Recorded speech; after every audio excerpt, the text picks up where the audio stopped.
There's one confirmation still outstanding. There are more than one, but there's one big one we're all waiting with bated breath to see, and that's the confirmation of Kash Patel as FBI director. We know at least a little bit of what's gone on inside the Hoover building, and what we do know is horrific. Is Kash Patel going to get in? When he gets in, is he going to be able to clean any of it up? I don't know. Let's ask the coach about it. Joining me now, a great senator from the state of Alabama, Coach Tommy Tuberville. Coach, Kash Patel, is he getting in this week? Let's start with the basics. Yeah, I think he's going to get in. I think it won't be close. He's going to get maybe a Democrat or two, but we need Kash. We need him now.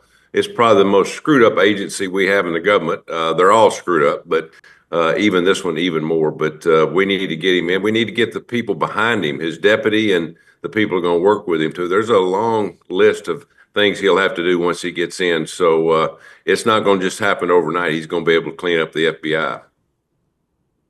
Yeah, it's obviously going to be a process, and I'm worried about him being stonewalled by all the corruption in there. Coach, why did the FBI get so bad? You mentioned it's one of the worst, if not the worst. It sure seems that way to me, but why that organization in particular? Politics. We got more people that were involved in politics, involved in the FBI. What happened is Barack Obama, he took over the FBI back during his day.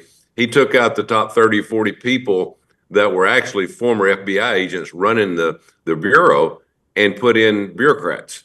And it just went downhill from there. So it has just been infiltrated over the last 10, 12 years, maybe even longer than that. But again, we've got to get people in the FBI that understand investigation, want to work with our agencies across the country to put people in jail if they've broken the law. But right now, it's a total disaster. Yeah, it sure is. Coach, why the delay? The people on the outside looking in, they don't understand how the Senate works, what the procedural problems are. Obviously, everyone's desperate. I know you're desperate. Get Kash Patel in there. Why is he not in there yet? Why was this not, 24 hours after Trump put his hand on the good book? Well, it's because you have to go through a procedure. He had to go through the Judiciary Committee. Then there's so many days that you have to wait before you can bring him to the floor. And then once you get to the floor, you had people in line. But again, I would hope he'd have got in last week, but it's probably just a week a little late. But again, better late than never. He's the perfect person for the job. He'll get it done. And he hadn't been doing anything behind the scenes in terms of his job, but he is making plans the day one that he gets in, he's going to hit the ground running.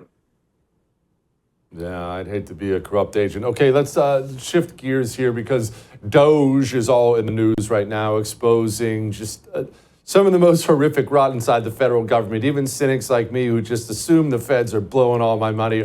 You wake up every day and you're shocked at the things our money's going to.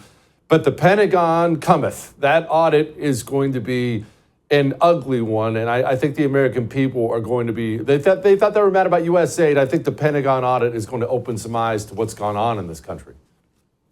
Yeah, the Pentagon, the IRS, there's a lot of agencies that are really going to, I think, be outed in terms of how they've spent the taxpayers' money for years, not just the last couple of years. But again, it all goes back to we have so many bloated agencies in this country. We have so many bureaucrats, people that really don't do their job. It's just look at the IRS. I mean, they have weaponized themselves against a lot of Republicans across this country. So it's a total disaster. Coach, I did not expect yesterday to wake up and see that Fort Knox was somehow in the news and somehow a source of controversy. Apparently now people are wondering if there's actually gold still in the place. What is the controversy? Is there one with Fort Knox? Did Bob Menendez take all the gold bars?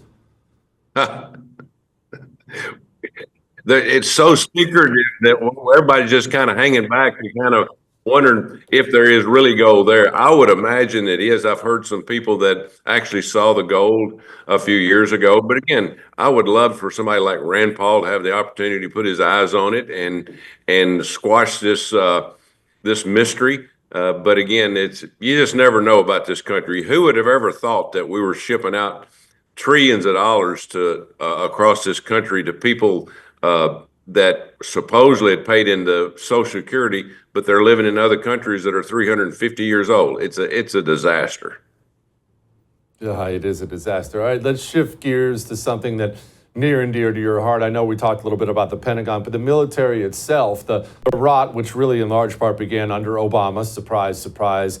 It's very, very deep, Coach. And I know Pete Hegseth is doing great work so far, but there's a lot to clean out there. How's the clean out going? You did the best you could under Biden to fight for some semblance of sanity, but there's a lot of work to do. Yeah, we fought back every day, and we saw it, and we've seen it coming in terms of recruiting, all the DEI woke social justice nonsense that they're pushing on our young men and women that actually want to fight for this country. We've got to start with leadership in the Pentagon, and Pete Hegseth knows that, and he's working very hard. We're trying to get his people confirmed that are going to work underneath him. He's going to need more help. He can't do it by himself. But again, it's just something that's been sticking out there. Everybody's been able to see it. Nobody's fought back against it. Finally, let's talk about Chinese farmland, Iranian farmland, North Korean farmland right here in the US of A. It's astounding to a lot of people that this is something we allow at all, but apparently you're trying to put a stop to this? Oh yeah.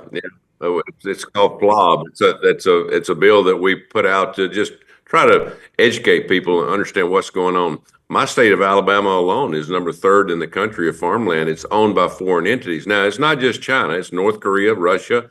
A lot of other people across the world have bought into our farmland. But the thing about it is there's land that are very close to our bases, military bases, all across the country. And a lot of those are Chinese. So we got to keep an eye on this. And again, it just, if you don't stop it when it first starts, then people forget about it. It gets out of control, just like all these other agencies, and you have huge problems at the end of the day trying to get it back under control and back in the way we should have it. No doubt. Coach, thank you so much. I appreciate it.